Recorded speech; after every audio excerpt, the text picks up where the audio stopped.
Hello and a very good evening. You're watching the news at 6 on Rajya Sabha television with me, Frank Pereira. Here are the headlines.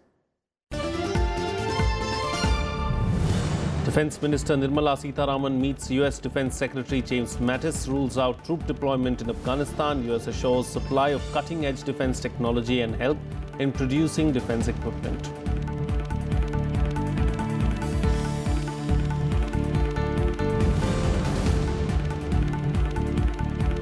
Government constitutes high-level committee to make roadmap for the rollout of 5G technology by 2020. 500 crore rupees fund to finance research and product development.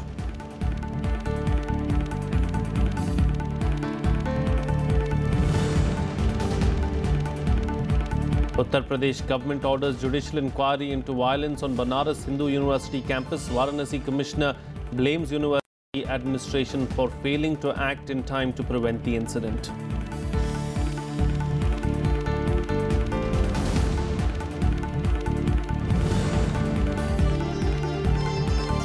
An offshore patrol vessel INS Tarasa commissioned into the Indian Navy in Mumbai. The improved variant of the Car Nicobar class high-speed offshore patrol vehicles will help in fight against smuggling, fishery protection and search and rescue operations.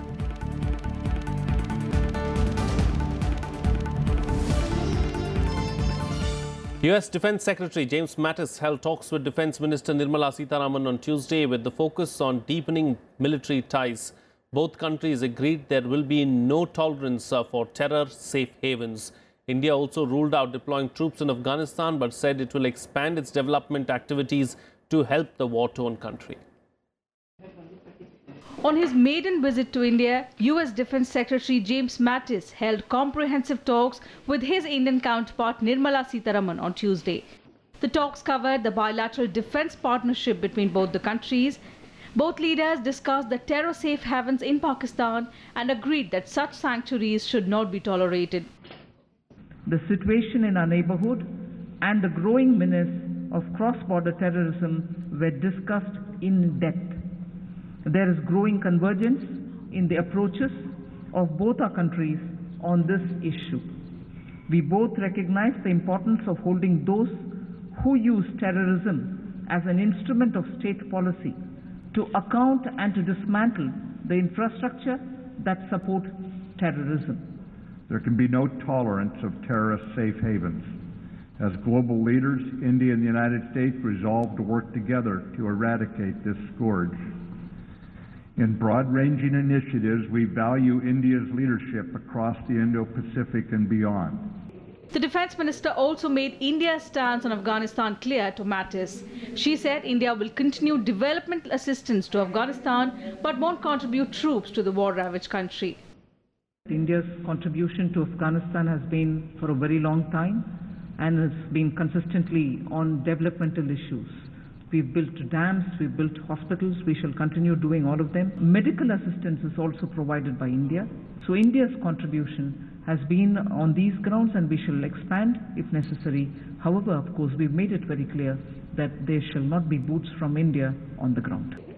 Supply of defense equipment to India also figured during the talks. The US Defense Secretary assured supply of cutting-edge defense technology and help India in producing defense equipments. My goal on this trip is to promote pragmatic progress between us in our defense partnership, delivering defense interoperability aligned with priority and President Trump's direction. In the wide-ranging new relationship between our nations, security is one of the key strategic pillars. We agreed to explore additional and specialized exercises. Cooperation in defense equipment has grown steadily over the past years. The US is now a leading supplier of state-of-the-art defense equipment to India. I appreciated Secretary Mattis's willingness to share further cutting-edge platforms which would enhance India's defense preparedness to meet current and emerging threats. Ties between India and the United States have rapidly expanded, with New Delhi buying weapons worth $15 billion over the last decade from the United States, moving away from its traditional supplier, Russia. James Mattis is the first cabinet rank official to visit India under the Trump administration. He was accorded a Guard of Honor on the South Block lawns. Mattis also paid homage at the Amar Jawan Jyoti at the India Gate. With Akhilesh Suman, Bureau Report, Rajya Sabha TV. Well, the government has constituted a high-level 5G forum to approve the roadmap and action plans for the 5G rollout in India by 2020. It is expected that it will create job opportunities and digitize the economy. The government is all set to introduce 5G technology in India by 2020. Stating this, Telecom Minister Manoj Sinha on Tuesday said 5G could well lead global subscriptions to the next generation technology. 5G is expected to speed up digital transformation in many industries. लेकिन इस बार Bharat 5G का अवसर खोना नहीं चाहता है, इसलिए जब दुनिया भर में स्टैंडर्ड तय किए जा रहे हैं तो भारत भी उसका हिस्सेदार बन रहा है. The newly appointed forum, along with secretaries of telecom and science and technology, will also comprise of renowned telecom experts. It will examine early deployment of 5G in India and target 10% of the global market over the next 5 to 7 years. Indian industry को represent करेंगे कई CEOs of ICT industry, telecom standard development organisation of India और अनेक IIT से IIT Chennai, IIT Mumbai, IIT Delhi, IIT Hyderabad, Indian Institute of Science Bengaluru, IT industry और विभिन्न stake holders को इस फोरम में रखा गया है. India was led by 3 to 7 years in deploying 2G, 3G and 4G. The government is now going full steam with its Digital India campaign to deploy 5G. Kriti Mishra's report for Rajya Sabha TV. Finance Minister Arun Jaitley on Tuesday urged corporates to take up CSR missions. He also stressed that education is a great leveler, which can be provided by state or corporate assistance only. Underscore the role of corporate charity in development. Finance Minister Arun Jaitley on Tuesday said the concept is becoming acceptable in India. Reminding that corporate charity is a big thing in developed countries, Jaitley said that CSR was also met with initial resistance in India and was seen as a tax. But in the recent past, India has seen a drastic change in this regard. It's only in the last 1 or 2 decades that this whole concept of service to society through corporate instrumentalities has begun. And I think as all changes take place, this one also was initially taken with some element of resistance. Jaitley added that India's greatest asset is the rising aspirations of people and that education can broaden the horizon of several underdeveloped regions. Jaitley also launched the Axis Dil Se, a CSR initiative to transform over 100 schools in the most beautiful yet disadvantaged part of India, Leh and Kargil. There are a very large number of obvious areas, both geographically and in the social sector, which are more challenging to reach. And I think you've reached an area where it is reasonably possible to deliver. Despite the new law mandating a CSR spend of 2% of pre-tax profit for corporations, very few corporates have met the target. Kriti Mishra's report for Rajya Sabha TV. Sustainable livelihood cover a gamut of The activities. government on Tuesday ordered a judicial probe into the violence over the alleged molestation incident on the campus of the Banaras Hindu University. This after the Varanasi commissioner accused the university administration of being lethargic. Meanwhile, Vice-Chancellor of the university, Girish Chandra Tripathi, has said that protests escalated due to rumour-mongering. Here's more. The Uttar Pradesh government on Tuesday ordered a judicial inquiry into the violence that erupted last week on the campus of the Banaras Hindu University. Earlier, the Varanasi commissioner in his report on the violence blamed the university administration for failing to resolve the issue in time. The violence erupted after some students were not allowed to meet the Vice-Chancellor to complain against an eve-teasing incident on Thursday. Many students, including women and 2 journalists, were injured in the police lathi charge. पूरे घटनाक्रम को मुख्यमंत्री योगी आदित्यनाथ जी ने बहुत गंभीरता से लिया है. कमिश्नर और एडीजी इसकी जांच कर रहे हैं। पत्रकारों को जो चोटें आई हैं और वहां जो अन्य जो घटनाएं हुई हैं उसको लेकर मजिस्ट्रेट भी अपनी जांच कर रहे हैं। छेड़छाड़ में जो लोग संलिप्त हैं उनको आइडेंटिफाई नहीं है, इसलिए कैंपस में जब छात्राएं वापस आएंगी तो उनके साथ बातचीत करके उन लोगों को भी पकड़ा जाएगा। Meanwhile, BHU Vice Chancellor Girish Chandra Tripathi also ordered an inquiry into the violence on the campus. He said protests escalated due to rumor mongering by outsiders. जो भी कार्यवाही उसमें विश्वविद्यालय प्रशासन के सामर्थ्य में होगी वह विश्वविद्यालय प्रशासन करेगा।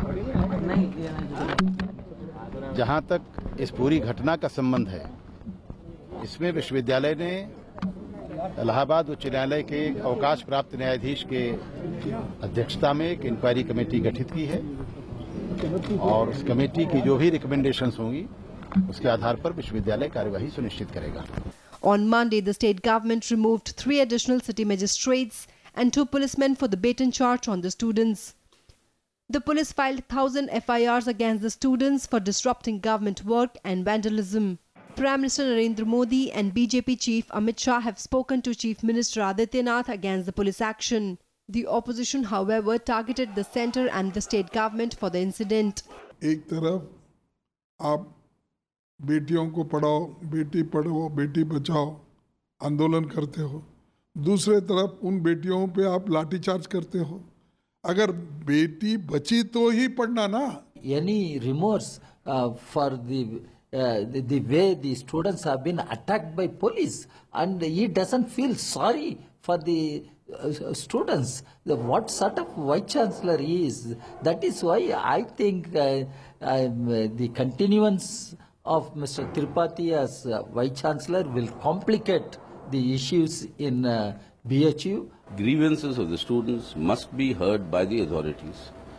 And if this is the way they reacted, calling the police, unleashing lathi charge against girl students by male police, and then justifying the whole thing, it is clear what they want to do with the universities. Amid the anger over the police action, several protests were held in many cities, including Delhi.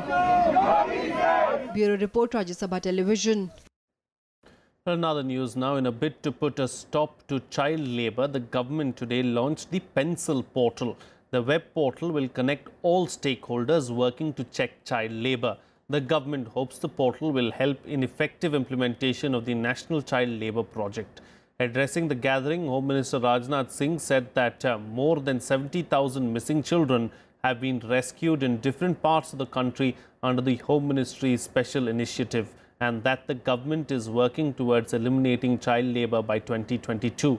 About the portal, the Labour Ministry said its need had been felt for long to connect the centre to the state governments and districts and to all project societies. The Pencil portal has 5 components: child tracking system, complaint corner, state government, National Child Labour Project and convergence. 1942 में एकजुट होकर खड़ा हुआ और 47 आते आते 5 वर्षों में यह भारत आजाद हो गया। यदि 5 वर्षों में भारत यदि आजाद हो सकता है तो हमारा 125 करोड़ की जनसंख्या का यह भारत 5 वर्षों के अंदर बाल मजदूरी से मुक्त क्यों नहीं हो सकता है? यह बात हमारी समझ से परे है। जरूरत है हमको संकल्प लेने की। अपने प्रयासों को और भी अधिक प्रभावी बनाने के लिए एक मजबूत तंत्र की स्थापना हेतु तो आज एक पोर्टल पेंसिल जैसे ऑनलाइन पोर्टल की हमने संरचना की है, जो बाल श्रम के उन्मूलन हेतु केंद्र सरकार, राज्य सरकार अथवा जिला प्रशासन के बीच बेहतर समन्वय स्थापित करेगा। Jammu and Kashmir Chief Minister Mehbooba Mufti says that peace is finally returning to the terror-hit state and the government is working for the upliftment of the people. In an interview to news agency PTI, Mufti said that the recent remarks from the centre stating that talks can be held with anyone for the sake of peace in the valley are an opportunity to give Kashmiris back their dignity. Mehbooba blamed the electronic media for portraying Kashmir as a region in perpetual flames by making even minor incidents of violence into national events. She also said that the high-pitched debates on Kashmir are alienating Kashmiris from the rest of the country. Well, a militant was killed in Uri sector as the army foiled yet another infiltration attempt along the line of control today. A weapon has also been recovered from the site in the Zorawar area of Uri sector. It was the second infiltration bid foiled by the army in 3 days. An anti-militancy operation was launched on Sunday following information about the presence of militants in the area. 4 militants were killed in the operation.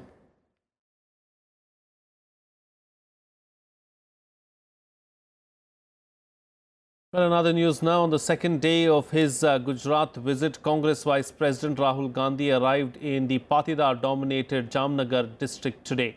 He criticized Prime Minister Narendra Modi over the issues of unemployment, note ban and GST. On the first day of his visit to the state on Monday, Gandhi was welcomed by Hardik Patel, who is the leader of the Patel Quota agitation. The Congress is looking to get support of the Patel community ahead of the assembly elections in the state. उन्होंने कहा था कि 2 करोड़ युवाओं को हर साल वो रोजगार देंगे। सच्चाई है कि हर साल एनडीए की सरकार ने पूरे हिंदुस्तान में सिर्फ 1 लाख युवाओं को रोजगार दिलवाया है।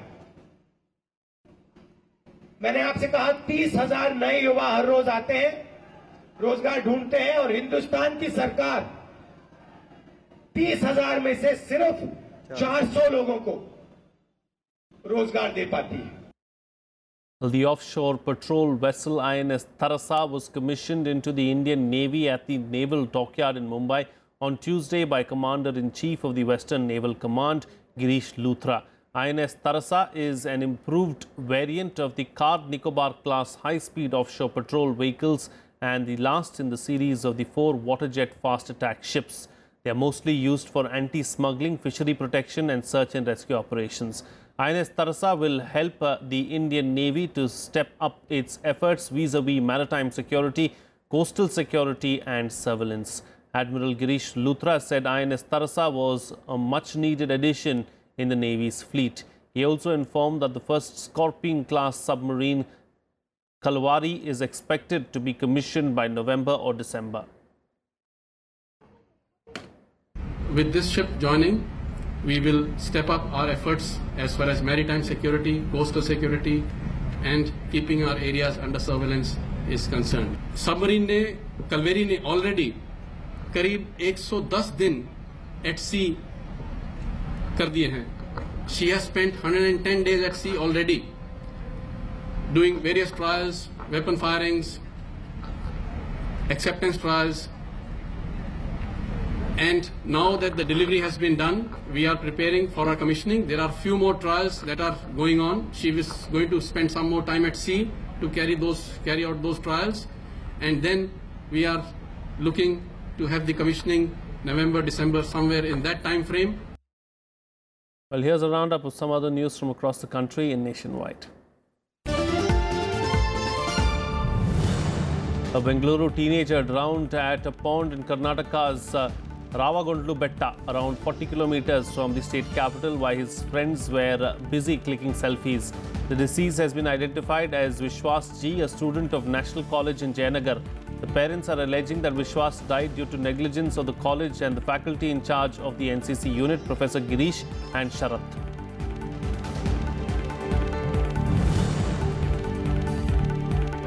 A massive work plan has been initiated to ensure that garbage and waste stop flowing into River Ganga before the 2019 Ardh Kumbh.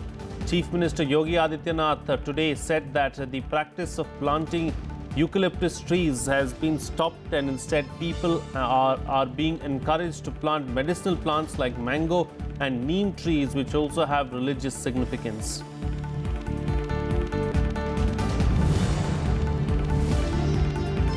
Former Bihar Deputy Chief Minister Tejaswi Yadav today sought 15 days from the CBI to appear for questioning in the case related to the alleged corruption. Tejaswi is accused of giving the contract for running 2 IRCTC hotels to a private firm in 2006. Tejaswi, who was summoned to appear today, sent his counsel, who submitted the request seeking time to appear before the investigation team.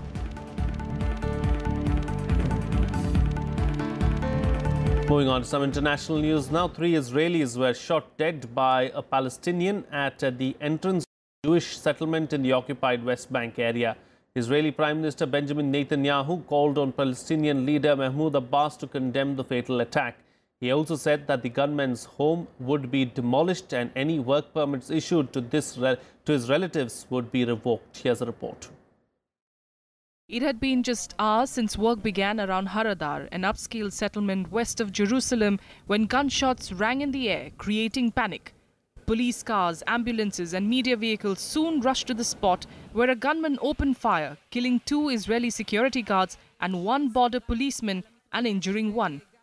Israeli police say 37-year-old Nimar Jamal came to the back of the gate of the settlement, which is opened every morning to allow Palestinians to enter Israel for work.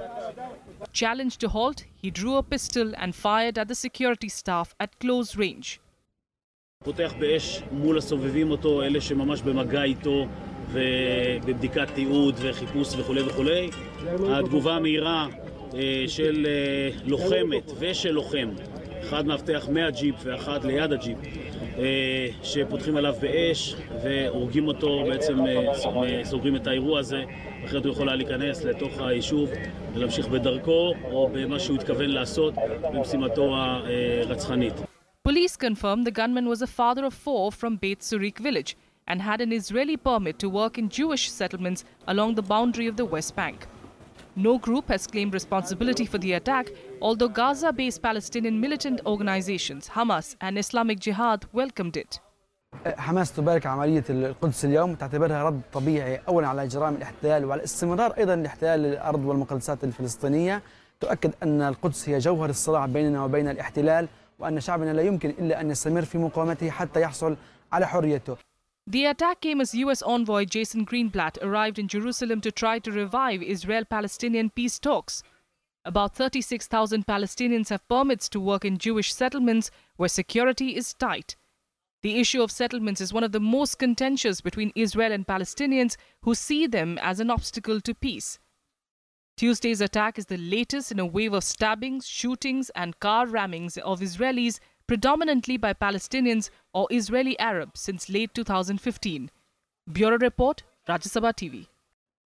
There's a roundup of some other news from across the world in Global Buzz. An accountability court in Pakistan has decided to indict Nawaz Sharif on October 2nd after the ousted Prime Minister for the first time appeared before it to face graft charges filed against him in the Panama Papers scandal. The court also issued fresh arrest warrants against his children and son-in-law. Sharif informed the court that his wife was unwell and he needed to attend to her. He was then allowed to leave the court.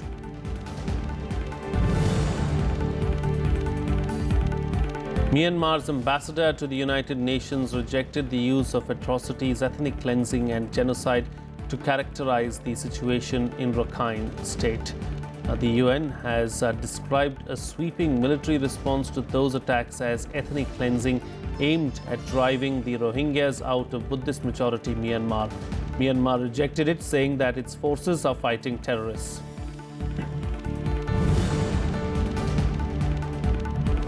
A wildfire near Anaheim, California has consumed more than 700 acres and is spreading rapidly. Nearly 300 homes in the nearby city of Corona were evacuated as 200 firefighters were in the blaze. Several lanes on the road were initially closed, backing up traffic for miles. German political analysts claim Chancellor Angela Merkel will face tough negotiations in coming weeks to drum up a coalition despite her 4th win. There is immense pressure from the far right, which has swept into the German parliament for the first time in over 5 decades. The AfD gained some 1 million votes lost by Merkel's Christian Democratic Union in the just concluded election, and her former ally, the Social Democratic Party, has said clearly that it will not get involved in the cabinet. Well, a last-ditch Republican effort to repeal Obamacare appeared doomed after Senator Susan Collins became the 3rd Republican senator to announce opposition to the bill.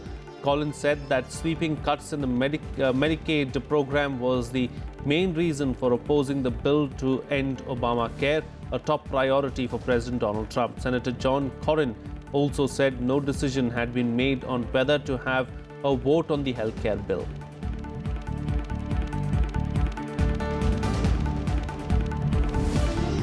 Well, that's it on this newscast, but do stay tuned for the big picture on the other side of the short break.